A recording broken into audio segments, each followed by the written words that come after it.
Vídeo publicado nas redes sociais oficiais do Departamento de Estado dos Estados Unidos afirma que o domínio americano sobre o hemisfério ocidental nunca mais será questionado. Vamos aos detalhes com o correspondente internacional Ivan Kleber. Vamos então dar boa tarde. O Ivan já está aqui no telão, vai trazer mais informações para a nossa audiência. Ivan, seja muito bem-vindo. Boa tarde. Boa tarde, Geisiane. Uma saudação a você, as colegas aqui, a Berenice, a doutora Kátia e principalmente a nossa audiência. Bom, trata-se da volta da doutrina Monroe, ou como lá nos Estados Unidos estão chamando, a doutrina Monroe, com D, né? Que demonstra realmente essa importância da América Latina para os Estados Unidos. A gente pode acompanhar as imagens aí do vídeo, não é? E o vídeo traz todo um cenário com a história, todo o conceito por trás da doutrina Monroe, que foi criada justamente para impedir a influência, tá? Então, das potências europeias na América Latina. Hoje as potências são outras, Rússia e China. Eu recomendo fortemente que a nossa audiência procure lá na playlist aqui, né, da revista Oeste, no YouTube, os programas que nós fizemos em dezembro, no De Leste a Oeste, onde nós pegamos esse documento e analisamos ele, trouxemos ele com informação, com dados e o que era, não é? O que é a doutrina Monroe. A gente já fez isso lá no De Leste a Oeste. Parte da mídia aí no Brasil me parece que descobriu agora a existência desse documento por conta desse vídeo, mas aqui na revista Oeste a gente já fez todo esse trabalho de analisar esse documento, né? Que basicamente depois de muitos anos a administração, o governo americano começa a olhar com atenção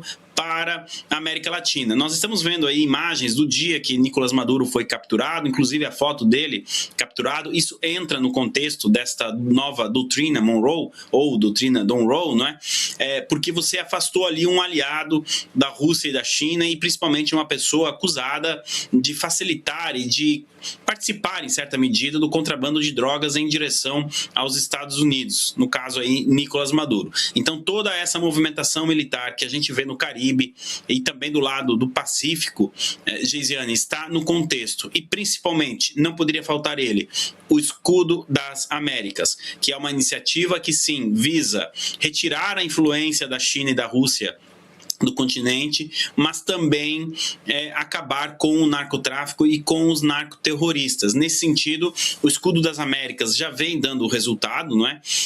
A gente acompanhou a questão da Bolívia, depois a garantia da posse do Abelardo de la Espriella na Colômbia, da Keiko Fujimori no Peru. Então, esse Escudo das Américas ele vem funcionando muito bem, além de iniciativas de parceria dos Estados Unidos com vários países na América Latina, de governos alinhados com os Estados Unidos no combate ao narcotráfico. O Paraguai é um exemplo, assim como o Equador. E falando em Paraguai, a gente não pode confirmar aqui 100% que tenha sido aí uma parceria do Escudo das Américas, mas hoje o Paraguai capturou um dos principais nomes do PCC lá no Paraguai, que era considerado uma espécie de chefe do RH do PCC paraguaio. E essa operação aconteceu hoje. Então o Paraguai vem realizando várias operações contra integrantes do PCC e essa foi uma delas, né? E a gente pode presumir então que isso seja fruto do compartilhamento de inteligência dos Estados Unidos, que por sua vez é fruto da questão do Escudo das Américas. O escudo e a doutrina, em certa medida, elas estão incompletas, porque atualmente nós temos um governo que não está alinhado com os ideais do Escudo das Américas e com o ideal do governo americano de combater o narcotráfico. Estou falando do governo do Brasil, do governo do Lula, que até agora não entregou as credenciais para o embaixador americano Daniel Pérez no Brasil. Inclusive, hoje nós tivemos uma sessão lá em Brasília e o assessor de assuntos internacionais do Lula, o Celso Amorim, fez algumas declarações, a gente vai trazer essas declarações, mas que aumentam ainda mais as tensões entre Brasil e Estados Unidos. A gente tem as declarações, por gentileza. bizarramente, nesse caso, é que os Estados Unidos não seguiram de maneira nenhuma. Primeiro, eles deram publicidade antes da concessão do agremã. E talvez o mais grave, eles prosseguiram com o processo dentro do Senado americano, sem ter o agremã brasileiro. Os Estados Unidos ficaram mais de 1 ano e meio sem embaixador aqui. Quer dizer, logo que saiu o governo Biden, a embaixadora saiu, e ele ficou 1 ano e meio. Quer dizer, o Brasil parecia que não tinha importância, ficava aqui um encarregado de negócio. De repente, na proximidade das eleições, às pressas, sem o nosso consentimento, quis acreditar um outro embaixador. Bom, são declarações fortes. Praticamente o Celso Amorim acusou o governo americano de ser desorganizado e de novo, estar tentando interferir nas eleições do Brasil, uma vez que ele trouxe essa questão da proximidade das eleições. As coisas não são bem assim. O Celso Amorim sabe como funciona a diplomacia. Cabia ao governo americano indicar o embaixador em fevereiro de 2025 ou até mesmo passar os 4 anos do mandato do presidente Trump sem embaixador. Desde sexta-feira que todos os trâmites foram completados, o Senado americano já aprovou o nome do Daniel Pérez. Nós trouxemos aqui essa notícia na sexta-feira em caráter de urgência. Durante o final de semana ele pediu renúncia do cargo de deputado, que seria o equivalente a deputado estadual do estado da Flórida. E a única coisa que falta agora é justamente a credencial, né? O Brasil precisa entregar essas credenciais ao Daniel Pérez. E o Brasil, aparentemente, não vai entregar essas credenciais, o que eleva as tensões, porque obviamente que o governo americano não pode simplesmente deixar passar isso despercebido. O governo americano já tomou uma decisão, retirou o visto da embaixadora brasileira em Washington, mas possivelmente nós podemos sim ter outras ações do governo americano para responder às declarações aí do Lula do último final de semana, que disse que o secretário Rubio é um latino frustrado e que não gosta do Brasil, e agora essas declarações que do ponto de vista diplomático podem ser até mais graves. Ele acusou o governo americano, né, de bizarrice pela maneira que conduziu a indicação do Daniel Pérez. Nós sabemos que não é verdade, que os Estados Unidos fizeram o seu trâmite, avisaram o governo brasileiro e agora a gente está com essa questão aí que precisa ser resolvida, e muito se fala na questão das tarifas.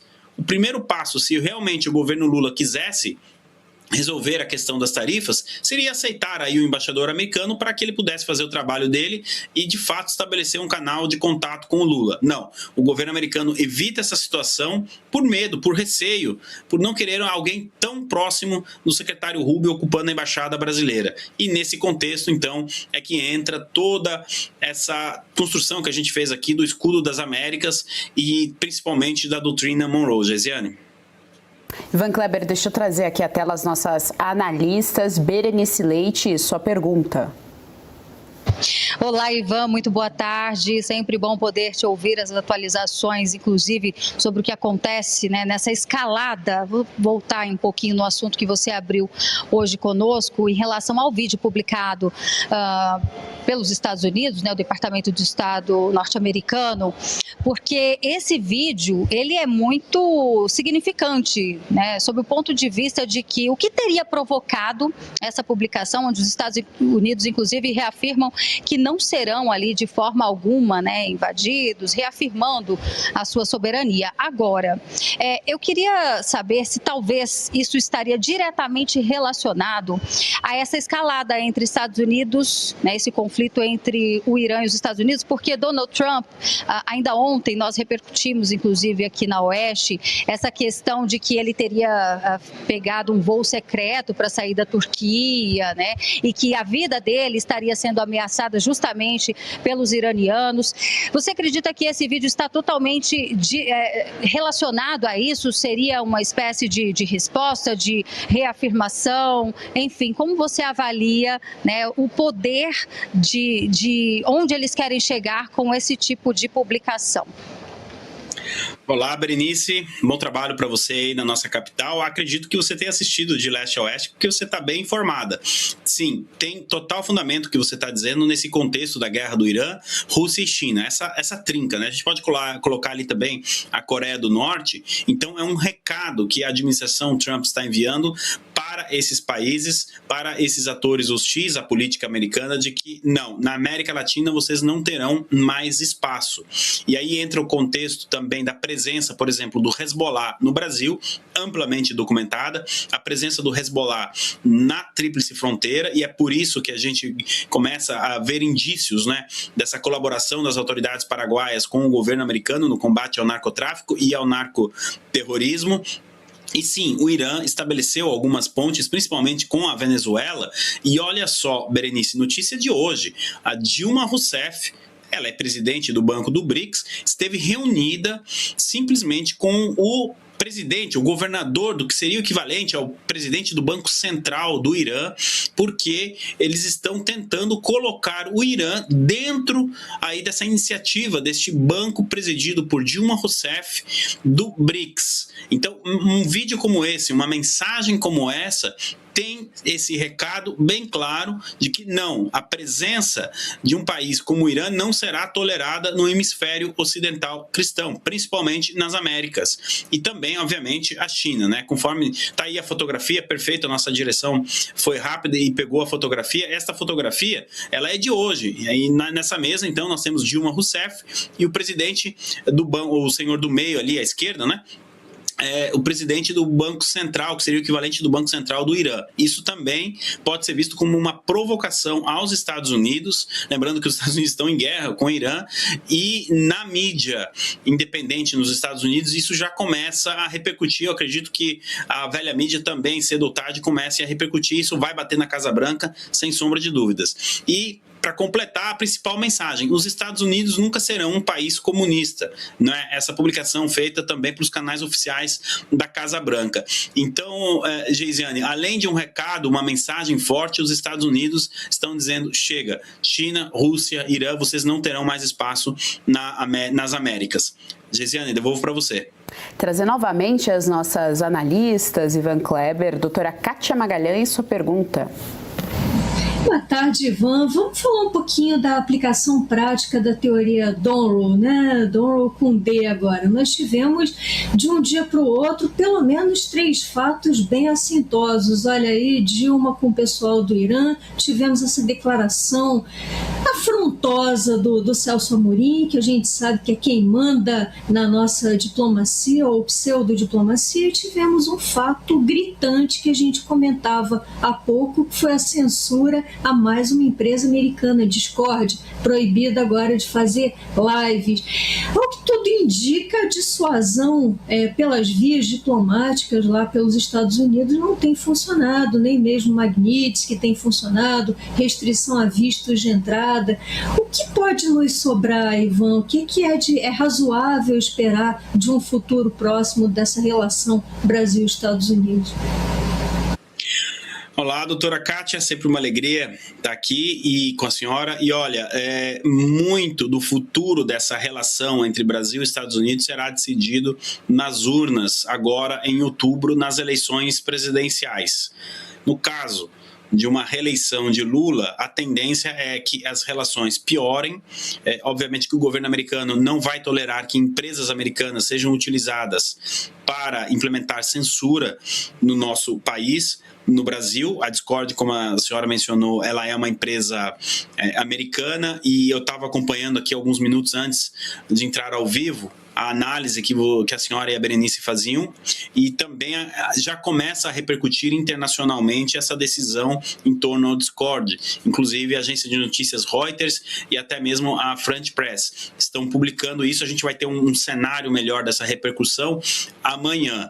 Então sim, foi algo muito grave que aconteceu, além de todo esse pacote. E, doutora Kátia, eu vou trazer mais uma informação aqui. A Embaixada Cubana no Brasil agradeceu uma mensagem que a Dilma Rousseff publicou em homenagem ao centenário de Fidel Castro, dizendo que via nele um comandante, chamou ele de comandante, inclusive uma clara provocação ao secretário de Estado Marco Rubio. A possibilidade, né, de retaliação americana, ela varia de acordo com o momento que nós estamos, porque estamos caminhando para um gargalo, que é a questão da eleição. Então o governo americano sabe que a sua resposta precisa ser calibrada para, obviamente, não facilitar e não entregar a narrativa da soberania para o Lula. Mas, por outro lado, o governo americano, como diz a doutrina Monroe, né, colocada ali no vídeo, preza também e muito pela liberdade de expressão, não só nos Estados Unidos, mas na América Latina como um todo. E aí essa questão do Discord, ela acaba entrando, né, nesse pacote. As possibilidades americanas são desde mais sanções a autoridades brasileiras, atingindo aí o CPF dessas autoridades, e o aumento da pressão através dos parceiros na América Latina. Quem está colocando essa pressão muito grande no Brasil hoje são os Estados Unidos. A Argentina do Milei já começou. Existem rumores lá em Bogotá, e aqui trato como rumores, não posso tratar isso como uma informação oficial, de que o presidente colombiano Abelardo de la Espriella já considere a possibilidade de classificar o PCC e o Comando Vermelho como organizações terroristas. Então, além dos Estados Unidos, os países que integram o Escudo das Américas também poderão exercer essa pressão. Lula está isolado. E ele sabe disso, por isso que ele vem fazendo essas declarações assim, que parecem mesmo de alguém que não está raciocinando direito, né? A gente vê que o Lula está preocupado porque ele nunca esteve tão isolado assim, tanto na América Latina quanto no mundo, e as opções, então, para o governo americano aumentar essa pressão, elas vão aumentando justamente com a parceria com esses demais países. Geisiane, devolvo para você. Muito obrigada, Ivan Kleber, pelas informações aqui no nosso Jornal da Oeste. Até a próxima. Red Silver, as panelas mais vendidas do Brasil e não precisa de óleo. Preste atenção nas imagens, daqui a pouco eu volto com uma super promoção. As panelas Red Silver são a solução para o seu dia a dia, porque fazem todo tipo de comida de uma forma mais saudável e sem usar nenhum tipo de óleo. Revestida com material antiaderente, ultra resistente que não gruda, promove um deslizar dos alimentos e não solta resíduos. São sofisticadas, leves, fortes e possuem um design elegante. A combinação perfeita para a sua cozinha. Red Silver é zero gordura, zero óleo, muita tecnologia e vai em todos os tipos de fogões. E o menor preço do Brasil. Atenção, porque o kit completo, kit família, você vai levar por 12 parcelinhas de R$ 72,25. E não para por aí, hein? Você ainda ganha de presente este jogo de facas de aço inox, revestimento Red Silver e corte preciso. Aí nós vamos entregar na sua casa e hoje você não paga o frete. Então aproveite, corra. Você pode pedir através do QR Code que está aparecendo ou ainda mandar uma mensagem para o WhatsApp 11 97661 8704. E se você pudesse ter acesso aos bastidores do Sem Filtro e conversar direto com os comentaristas e âncoras da Oeste? Agora, isso é possível com o Clube de Membros do nosso canal no YouTube. O clube foi criado para quem quer dar um passo além e fazer parte de uma comunidade exclusiva. São 3 níveis de assinatura, pensados para aproximar você da nossa equipe. No plano apoiador, você ganha destaque no chat, figurinhas personalizadas e acesso a publicações exclusivas na comunidade do canal. Quer estar ainda mais perto da Oeste? Nos níveis Engajado e VIP, nós liberamos acesso às lives fechadas com nossos apresentadores e comentaristas, nas modalidades mensal ou semanal. Você também participa de sorteios de livros e produtos da Oeste, além de acesso antecipado a vídeos e a uma visão direta dos bastidores do programa Oeste Sem Filtro. Faça parte do nosso clube de membros e tenha acesso a lives exclusivas comigo e com todo o time da Oeste. Se você acredita na importância de um jornalismo livre, independente e comprometido com os fatos, clique agora no botão Seja Membro e conheça todos os detalhes e vantagens de cada plano.